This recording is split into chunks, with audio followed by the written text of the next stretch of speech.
ತಮಿಳುನಾಡು ರಾಜಕೀಯಕ್ಕೆ ದಿಢೀರ್ ಟ್ವಿಸ್ಟ್ ಸಿಕ್ಕಿದೆ.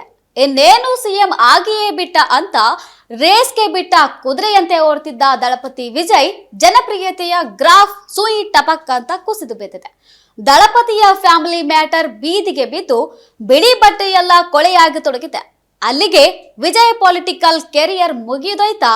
ಇದೇ ಇವತ್ತಿನ ಸ್ಪೆಷಲ್. ದಳಪತಿಗೆ ದಿಗ್ಬಂಧನ. ಎಲೆಕ್ಷನ್ ಮುನ್ನ ಡೈವೋರ್ಸ್ ಕೇಳಿದ ಪತ್ನಿ, ರಾಜಕೀಯ ರಂಗಿಗೆ ಮುಳುವಾಗುತ್ತಾ ಅಫೇರ್.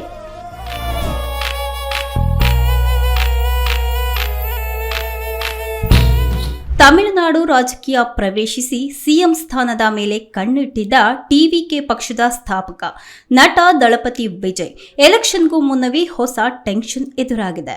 ವಿಜಯ್ರಿಂದ ಡಿವೋರ್ಸ್ ಕೋರಿ ಪತ್ನಿ ಸಂಗೀತ ಕೋರ್ಟ್ ಮೆಟ್ಟಿಲೇರಿದ್ದಾರೆ. ಡಿವೋರ್ಸ್ಗೆ ಕಾರಣ ನಟಿಯೊಬ್ಬಳ ಜೊತೆ ವಿಜಯ್ ಅಫೇರ್ ಹೊಂದಿದ್ದಾರೆ ಅಂತ ನೇರ ಆರೋಪ ಮಾಡಿದ್ದಾರೆ ಸಂಗೀತ. 2022ರಿಂದ ಆ ನಟಿಯ ಜೊತೆ ವಿಜಯ್ ರಿಲೇಶನ್ಶಿಪ್ನಲ್ಲಿ ಇದ್ರು. ಸಂಧಾನದ ಮೂಲಕ ಸಂಬಂಧವನ್ನ ಕಡಿದುಕೊಳ್ಳುವ ಭರವಸೆ ಕೊಟ್ಟಿದ್ರು. ತಮ್ಮ ದಾಂಪತ್ಯ ಹಳಿಗೆ ಮರಳಿಲ್ಲ ಅಂತ ಆರೋಪಿಸಿರುವಂತಹ ಸಂಗೀತ 26 ವರ್ಷಗಳ ತಮ್ಮ ದಾಂಪತ್ಯ ಮುರಿದುಕೊಳ್ಳಲು ಮುಂದಾಗಿದ್ದಾರೆ. ದಳಪತಿಯ ಕ್ಲೀನ್ ಇಮೇಜ್ಗೆ ಡ್ಯಾಮೇಜ್. ವಿಜಯ್ ಭವಿಷ್ಯಕ್ಕೆ ಚೂರಿ ಇರಿತ ತ್ರಿಷಾ ಸ್ಟೋರಿ. ಡೈವೋರ್ಸ್ ಅಷ್ಟೇ ಆಗಿದ್ರೆ ಅದು ಸುದ್ದಿ, ಆದ್ರೆ ಇದು ಭವಿಷ್ಯಕ್ಕೆ ಸಂಬಂಧಿಸಿದ ಮ್ಯಾಟರ್. ಕ್ರಿಕೆಟ್ನಲ್ಲಿ ಟೈಮಿಂಗ್ಸ್ ಮಿಸ್ ಆದ್ರೆ ಬ್ಯಾಟ್ಸ್ಮನ್ ಹೇಗೆ ಔಟ್ ಆಗ್ತಾರೋ ಹಾಗೆ ರಾಜಕೀಯದಲ್ಲಿ ನಡೆಯೋ ಪ್ರತಿ ಘಟನೆಯ ಟೈಮಿಂಗ್ ಮತ್ತೇನೋ ಚಾಲೆಂಜ್ ಅನ್ನ ಎದುರು ತಂದಿಡುತ್ತೆ. ತಮಿಳುನಾಡು ರಾಜಕೀಯ ಚರಿತ್ರೆ ಗೊತ್ತಿದ್ದವರಿಗೆ ದಳಪತಿ ವಿಜಯ್ಗೆ ಇದೆಂಥ ದೊಡ್ಡ ಹೊಡೆತ ಅನ್ನೋದು ಅರ್ಥವಾಗಿಯೇ ಇರುತ್ತೆ. ಕ್ಲೀನ್ ಇಮೇಜ್ ಕಾಪಾಡಿಕೊಂಡಿದ್ದಂತಹ ಜೋಸೆಫ್ ವಿಜಯ್ ಇಂದಿಗೂ ಟಾಲಿವುಡ್ ಸೂಪರ್ ಸ್ಟಾರ್. ಆತನ ಅಭಿಮಾನಿ ಬಳಗ ದೊಡ್ಡದು, ಬೆನ್ನಿಗೆ ಜಾತಿಯೂ ಇದೆ. ಇದೆಲ್ಲ ಲೆಕ್ಕಾಚಾರದೊಂದಿಗೆ ರಾಜಕೀಯಕ್ಕೆ ಧುಮುಕಿದ ವಿಜಯ್ಗೆ ಅಸಲಿ ರಾಜಕೀಯ ಗೊತ್ತೇ ಇರಲಿಲ್ಲ. ಅಲ್ಲಿ ಆಟಕ್ಕಿಂತ ಪಗಡೆಯಾಟಕ್ಕೆ ಪ್ರಾಶಸ್ತ್ಯ. ಪ್ರತಿಯೊಂದು ಬೆಳವಣಿಗೆಯನ್ನ ತನ್ನ ಅನುಕೂಲಕ್ಕೆ ತಕ್ಕಂತೆ ಬದಲಾಯಿಸಿಕೊಳ್ಳುವವನೇ ನಾಯಕ. ವಿಜಯ್ ರಥದ ಚಕ್ರ ಮುರಿದದ್ದೇ ಡಿಎಂಕೆ. ಕರೂರು ಕಾಲ್ತುಳಿತ ಕೇಸ್ನಲ್ಲಿ 100 ದಿನ ಲಾಕ್. ವಿಜಯ್ ರ್ಯಾಲಿಗಳಿಗೆ ಜನಸಾಗರವೇ ಹರಿದು ಬರ್ತಾ ಇರೋದನ್ನ ಕಂಡು ವಿಚಲಿತವಾದ ಡಿಎಂಕೆ ತನ್ನ ಚಾಣಾಕ್ಷ ರಾಜಕೀಯ ತಂತ್ರಗಾರಿಕೆಯಿಂದ ವಿಜಯ್ಗೆ ಹೊಡೆತ ಕೊಡುತ್ತಲೇ ಬರ್ತಾ ಇದೆ. ಕರೂರು ಕಾಲ್ತುಳಿತ ಘಟನೆ ಬಳಸಿಕೊಂಡು ವಿಜಯ್ನನ್ನ ಕಾನೂನು ಬಲೆಯಲ್ಲಿ ಸಿಲುಕಿಸಿತು. ಈ ಕೇಸ್ನಿಂದ ಹೊರಬರುವಷ್ಟರಲ್ಲಿ ಅತ್ಯಮೂಲ್ಯ 100 ದಿನಗಳೇ ಕಳೆದು ಹೋಗಿದ್ವು. ಅದರ ಬೆನ್ನಲ್ಲೇ ರಾಜಕೀಯ ಪ್ರಚಾರ ದೃಷ್ಟಿಯಿಂದಲೇ ತಯಾರಿಸಿದಂತಹ ಜನನಾಯಕನ್ ಸಿನಿಮಾ ಕೂಡ ಬಿಡುಗಡೆ ಆಗದಂತೆ ಸೆನ್ಸಾರ್ ಸಮಸ್ಯೆ ಬಿಗಡಾಯಿಸಿತ್ತು. ಅತ್ತ ಡಿಎಂಕೆಯ ಸಿಎಂ ಸ್ಟಾಲಿನ್ ಮಗ ಉದಯನಿಧಿ ಅಗ್ರೆಸಿವ್ ಆಗಿ ಪ್ರಚಾರಕ್ಕಿಳಿದು ಬಿಟ್ರು. ಮಹಿಳೆಯರ ಅಕೌಂಟ್ಗೆ 5,000 ರೂಪಾಯಿ ಹಾಕಿ ಹಲವಾರು ಭರವಸೆಗಳನ್ನ ನೀಡಿಬಿಡ್ತು. ಪಾಪ ವಿಜಯ್ ಬರೀ ರ್ಯಾಲಿಯಲ್ಲಿ ಭಾಷಣವನ್ನೇ ಜೀವಾಳ ಮಾಡಿಕೊಂಡಿದ್ದು ಬಿಟ್ರೆ ಪ್ರತಿ ತಂತ್ರಗಾರಿಕೆ ರೂಪಿಸುವಲ್ಲಿ ವಿಫಲರಾಗಿಬಿಟ್ರು. ಬಿಜೆಪಿ ಸಖ್ಯಕ್ಕೆ ಕೈ ಚಾಚಿದ್ರು ದಳಪತಿ ಇನ್ನು ಮೀನಾಮೇಷ ಎಣಿಸ್ತಾ ಕೂತಿದ್ದಾರೆ. ರಾಜಕೀಯದಲ್ಲಿ ಸಿನಿಮಾ ಜನಪ್ರಿಯತೆಯೊಂದೇ ಸಾಕಾಗಲ್ಲ ಅನ್ನೋದಕ್ಕೆ ಆಂಧ್ರದ ಮೆಗಾಸ್ಟಾರ್ ಚಿರಂಜೀವಿ, ಕರ್ನಾಟಕದ ಸೂಪರ್ ಸ್ಟಾರ್ ಉಪೇಂದ್ರ ಅವರ ಪೊಲಿಟಿಕಲ್ ಫ್ಲಾಪ್ ಶೋನೇ ಸಾಕ್ಷಿ. ಉತ್ತುಂಗದಲ್ಲಿದ್ದಾಗಲೇ ಸಿನಿಮಾಗೆ ಗುಡ್ ಬೈ. ಜಯ ಕರುಣಾ ಜಾಗ ತುಂಬಲು ಬಂದ ವಿಜಯ್. ಸುಮಾರು 29 ವರ್ಷಗಳಿಂದ ಕಾಲಿವುಡ್ನಲ್ಲಿ ಮೆರಿತಾ ಇರುವಂತಹ ಹೀರೋ ರಜನಿಕಾಂತ್ ನಂತರ ಬಂದ್ರು ಅವರಷ್ಟೇ ಭಕ್ತಗಣವನ್ನ ಹೊಂದಿದ ನಾಯಕ ಅಂದ್ರೆ ಹೆಚ್ಚು ಕಮ್ಮಿ 150 ಕೋಟಿ ಸಂಭಾವನೆ ಪಡೆಯುವ ದಳಪತಿ. ಒಂದೇ ಒಂದು ಕಪ್ಪು ಚುಕ್ಕೆ ಇಲ್ಲದ ಇತಿಹಾಸ. ಸಮಾಜ ಸೇವೆಯಲ್ಲೂ ಒಂದು ಕೈ ಮುಂದಿರುವ ಮಾನವತಾವಾದಿ. ಇಷ್ಟೆಲ್ಲ ಇದ್ರೂ ಅದನ್ನೇ ಪಕ್ಕಕ್ಕೆ ತಳ್ಳಿ ತಮಿಳುನಾಡಿನ ವಿಧಾನಸಭೆ ಪ್ರವೇಶಿಸಲು ಸಕಲ ಸಿದ್ಧತೆ ಮಾಡಿಕೊಂಡೇ ಬಂದಿದ್ರು ವಿಜಯ್.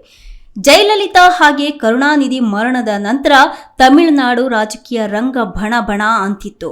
ಆ ಇಬ್ಬರು ಸಿನಿಮಾ ಮಂದಿ ಅಷ್ಟೊಂದು ಪರಿಣಾಮಕಾರಿಯಾಗಿ ಕೆಲಸ ಮಾಡಿದ್ರು.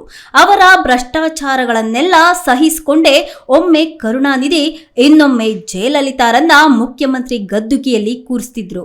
ಇಬ್ಬರು ಈಗಿಲ್ಲ. ರಜನಿಕಾಂತ್ ಇನ್ನೇನು ಖಾದಿ ತೊಡಲು ಬಟ್ಟೆ ಐರನ್ ಮಾಡ್ಕೊಳ್ತಾ ಇದ್ರು. ದೇವರು ಅನಾರೋಗ್ಯಕ್ಕೆ ತಳ್ಳಿಬಿಟ್ಟ. ಜನರು ದಿಕ್ಕೆಟ್ಟು ಹೋದ್ರು. ರಜನಿ ಇಲ್ಲದ ಮೇಲೆ ಇನ್ಯಾರು ನಮ್ಮನ್ನ ಕಾಪಾಡೋರು? ಆಗ ಎದ್ದು ನಿಂತಿದ್ದೆ ದಳಪತಿ ವಿಜಯ್.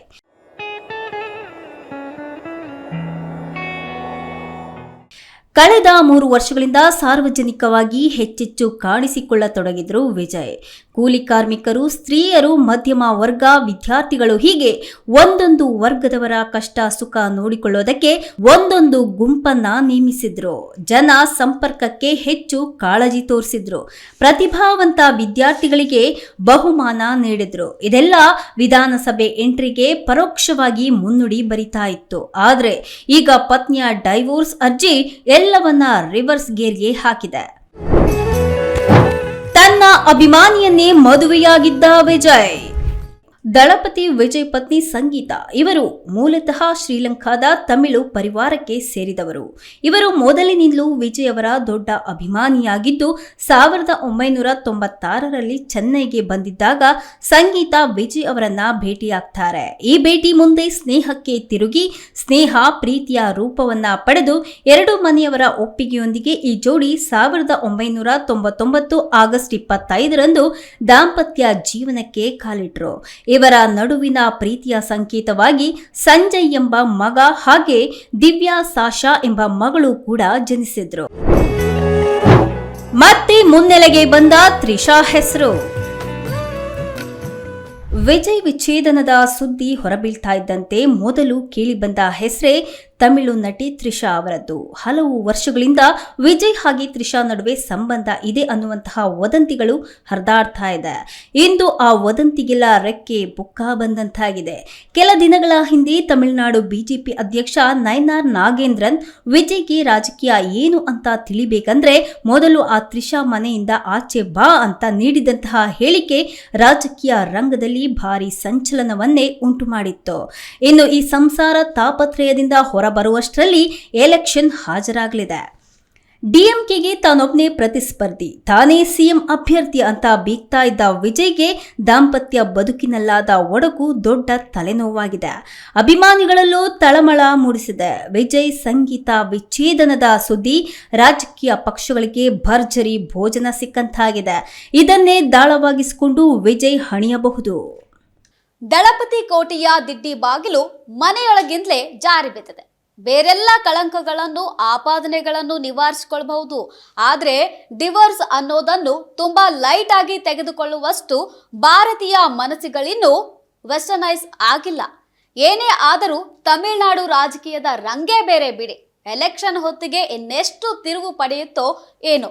ಇದೇ ಇವತ್ತಿನ ಸ್ಪೆಷಲ್. ನೋಡ್ತಾ ಇರಿ ಸ್ಪೀಡ್ ನ್ಯೂಸ್ ಕನ್ನಡ. ಸುದ್ದಿ ನಿಮ್ಮದು, ವೇಗ ನಮ್ಮದು.